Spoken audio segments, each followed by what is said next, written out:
오늘도 살아계신 주님 앞에 그 은혜 아래에 살아갑니다. 다 같이 사도신경하심으로 우리의 신앙을 고백하시겠습니다. 전능하사 천지를 만드신 하나님 아버지를 내가 믿사오며 그 외아들 우리 주 예수 그리스도를 믿사오니 이는 성령으로 잉태하사 동정녀 마리아에게 나시고 본디오 빌라도에게 고난을 받으사 십자가에 못 박혀 죽으시고 장사한 지 사흘 만에 죽은 자 가운데서 다시 살아나시며 하늘에 오르사 전능하신 하나님 우편에 앉아 계시다가 저리로서 산자와 죽은 자를 심판하러 오시리라. 성령을 믿사오며 거룩한 공예와 성도가 서로 교통하는 것과 죄를 사하여 주시는 것과 몸이 다시 사는 것과 영원히 사는 것을 믿사옵나이다. 아멘.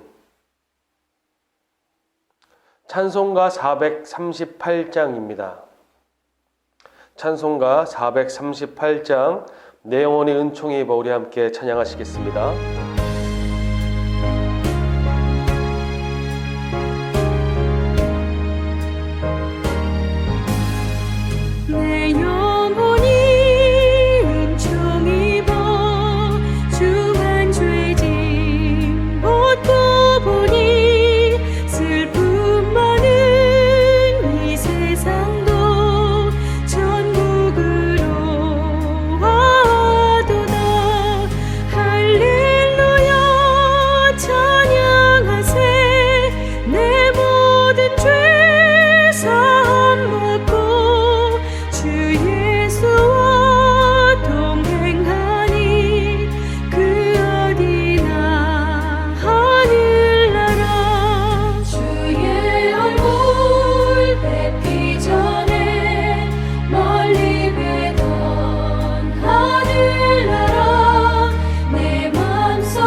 오늘 함께 나누실 하나님 말씀은 출애굽기 16장 12절에서 18절까지 말씀입니다.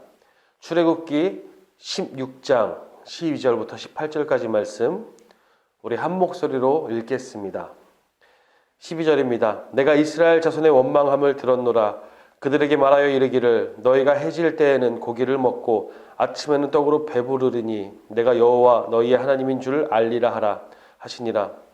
저녁에는 메추라기가 와서 진에 덮이고 아침에는 이슬이 진 주위에 있더니 그 이슬이 마른 후 광야 지면에 작고 둥글며 설이 같이 가는 것이 있는지라.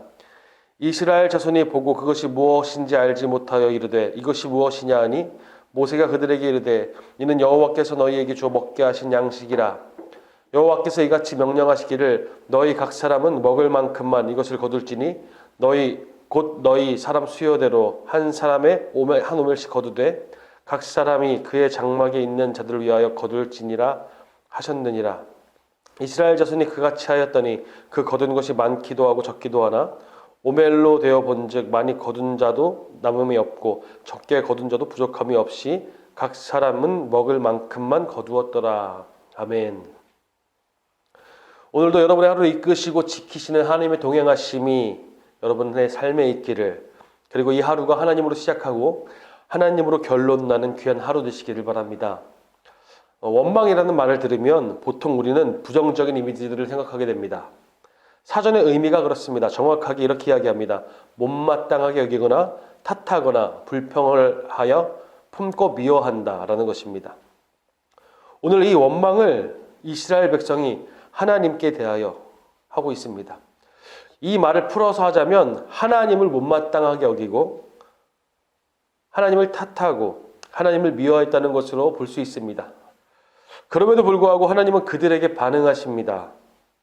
바로 그들에게 하루를 살아갈 수 있는 일용할 양식, 만나, 한 오멜의 만나, 지금 단위로는 2.2리터 양에 되는 그 만나를 먹게 하십니다. 비록 그들이 하나님을 원망하였지만 하나님은 그 원망을 들으시고 그들에게 만나를 주셨습니다. 일용할 양식 말입니다. 이스라엘에겐 참으로 놀라운 복이 늘 함께한 것입니다. 그들의 원망이 하나님을 향했지만 낮에는 구름 기둥, 밤에는 불 기둥, 광야의 추위와 더위 속에서 버텨낼 수 있는, 극복할 수 있는 꼭 필요한 보호하심이 있었습니다. 하나님이 날마다 책임지시고 이끌어 주신 길을 걸었습니다. 그러나 그들은 원망이 익숙한 자들입니다. 애굽, 이집트에 사는 세월 동안 요셉을 알지 못하는 왕 바로에 의해 그들이 노예로 부림당한 것처럼 그들도 하나님을 잊었기 때문에 그렇습니다. 오늘 본문에 같이 보진 않았지만 그들은 벽돌을 만들어 굽던 하루 노역을 채워야만 했던 그 노예 시절을 그리워하는 지경에 이릅니다. 그 이유는 그들이 애굽에서는 굶지 않았다는 것입니다. 먹을 것이 있었기에 애굽의 생활이 그립다고 합니다. 정확하게는 이제 그들은 더 이상 노예가 아니고 더 이상 노역을 하지 않아도 되는데도 불구하고 자유인임에도 불구하고 노예 시절의 상황이 더 낫다 착각합니다. 그들이 하나님을 제대로 깨닫지 못함이 분명합니다. 그렇게 시작된 원망에 하나님은 응답하십니다. 문제는 그들의 원망이 자주 반복되었다는 것입니다. 성경을 읽고 묵상하는 우리들은 그 원망이 어떻게 됐는지를, 그 원망이 어떤 결말을 가지고 오는지를 알고 있습니다. 그들이 반복해서 하나님을 실망시켰던 일을 생각해낼 수 있습니다. 그런데 오늘 본문을 마주하게 되면서 원망하는 인간의 본질을 봅니다. 죄인 되었던 우리의 모습을 봅니다. 하나님이 진짜 아버지시고 참된 절대자이심에도 불구하고 그 자리에 끊임없이 앉으려고 하는, 왕위를 찬탈하려고 하는 우리의 모습을 봅니다. 죄인된 속성입니다. 내가 주인 되려 하는 것 말입니다. 그런데 이상하게도 전도사는 이 본문을 마주하면서 감사가 나오기 시작했습니다. 한번 따라해 보실까요? 하나님이 그들의 원망 가까이에 계셨다. 다시 한번 따라해 보실까요? 하나님이 나의 원망 가까이에 계셨다. 하나님은 그들 가운데에서 그들의 이야기를 들으시고 그들에게 관심 가지셨으며 당신의 백성들이기에 그들을 돌보시고 인도하십니다. 문제는 그것을 깨닫지 못하는 우리들의 모습, 이스라엘 백성의 모습입니다. 하나님이 내 원망 가까이 계신다는 사실을 깨달을 때 저는 그분의 자녀 되었음을, 원망을 들으시고 해결하시는 하나님을 봅니다. 원망할 수 있습니다. 이상하지만 그래도 내 든든한 뒷배, 의지할 곳 되어주시는 하나님을 만납니다. 이상하리만큼 오늘 본문을 통해 하나님이 나와 여러분과 그 상황과 그 마음 가까이 계신 것이 깨달아집니다. 여러분은 어떠하십니까? 오늘 말씀을 의지하여 여러분에게 권면하고 싶은 것이 이것입니다. 하나님이 나의 원망 가까이 계시니 하나님께 그 원망을 토로하라는 것입니다. 그것이 바로 우리가 드려야 할 솔직한 기도입니다. 그러나 분명하게 알아야 할 것은 이스라엘 그들과 다르게 우리는 그들과 다른 원망이어야 한다는 것입니다. 하나님께서 분명히 우리와 동행하십니다. 하나님이시기에 누구보다 우리의 마음과 생각, 상황과 상태를 살피십니다. 나의 하나님이 우리의 보혜사이시기 때문에 우리는 주님이 주시는 능력과 소망을 구하며 삽니다. 그렇기에 하나님 앞에 괜찮은 척 머물지 말고 있는 그대로 여러분의 상황과 상태, 그 마음을 쏟아내시기를 바랍니다. 이스라엘의 원망과 달라야 된다는 것은 이것입니다. 그 원망이 감사로 바뀌게 됨을 경험하시고 고백하시라는 것입니다. 이스라엘의 크나큰 실수는 원망을 계속하였다는 것입니다. 하나가 해결되고 또 해결되는 그 시점에 감사하기는커녕 다른 원망거리를 주님께 갖고 옵니다. 원망이 감사로 변하였다면 일용할 양식을 주신 주님 앞에 그들의 원망은 이렇게 바뀌었을 것입니다. 하나님, 우리에게 필요한 것들이 있습니다. 그것을 채워주십시오. 라고 말입니다. 원망의 결과가 감사라면 우리는 그 원망을 기도라는 하나님과의 소통의 장으로, 응답의 장으로 끌고 나아갈 수 있습니다. 앞서 말했듯이 하나님이 우리의 모든 것을 아시는 분, 우리의 원망을 들으시는 분이라면, 여러분, 하나님이 가장 좋은, 가장 선한 길로 우리를 인도하고 계심을 신뢰하시길 바랍니다. 만일 지금 겪고 계시는 그 상황이 여전히 어렵고 두려우며 무겁고 힘들게 느껴진다면 그 상황 그대로 감추지 말고 하나님 앞에 가져나가시길 바랍니다. 괜찮은 척하지 말고 말입니다. 말 그대로 하나님이 우리 원망 가까이 계시다는 것은 내가 하나님의 자녀이기에 그분이 우리의 행복을 주시는 유일한 목적이 되시기 때문에 우리는 그분께 나가야 한다는 것입니다. 우리의 원망 가까이 계신 주님 앞에 나아가 그것이 감사로 변하는 놀라운 축복과 함께 하시는 주님을 더 누리시기를 바랍니다. 원망이라는 단어를 영어 성경에는 투덜거림이라의 뜻을 가진 단어를 씁니다. 그런데 히브리어 원문에 나타난 단어를 보면 원망, 투덜거림으로 번역된 이 단어는 중얼거림이라고 나타나 있습니다. 그래서 오늘 결론을 정리하면 이렇게 됩니다. 하나님은 우리의 중얼거림에 반응하신다. 하나님은 나의 중얼거림도 들으신다. 물론 성경의 배경과 그 맥락이 내포하는 바는 원망과 투덜거림이 가까울 것입니다. 그런데 이 단어 중얼거림의 뜻으로만 직접적으로 읽게 된다면 하나님은 우리 중얼거림을 들으시는 하나님이시라는 것을 우리는 깨달을 수 있어야 할 것입니다. 그러니 여러분, 우리의 중얼거림까지 아시는 바 되신 하나님이시라면 오늘 여러분의 인생을 맡기시기에 충분하지 않겠습니까? 가장 선한 길을 내시는 그분을 의지할 수 있지 않겠습니까? 오늘도 우리의 원망, 우리의 마음, 우리의 상태를 누구보다 잘 아시는 하나님께 이 원망의 감사로 바뀌도록 간구하시기를 바랍니다. 기도하는 삶이 되시라는 말입니다. 오늘도 여러분에게 응답하실 하나님이 인도하시는, 그리고 그 인도 때문에 하루를 살아내시는, 넉넉히 이기시는 하루 되시기를 간절히 축복합니다. 기도하시겠습니다. 살아계신 아버지 하나님, 나의 중얼거림에, 나의 원망에 가까이 계셔서 그것을 들으시고 응답하시는 하나님, 오늘 주님 앞에 서며 주님의 음성을 들으며 주님께 해결하시는 것을 경험하며 나아가게 되길 소망합니다. 아버지, 우리가 주님 앞에 가감없이 우리의 마음을 쏟는 자들 되게 하시고 더 나아가 그것을 감사로 바꾸어 주시는 주님 앞에 우리의 삶을 감사로 올려드리는 거룩한 예배자들로, 세상의 증인들로 살아갈 수 있도록 인도하여 주시옵소서. 오늘도 우리 가까이 계신 주님께 아버지, 오늘 우리의 삶을 의탁합니다. 아버지, 인도하여 주시옵소서. 살아계신 예수님의 이름으로 기도드렸습니다. 아멘.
네.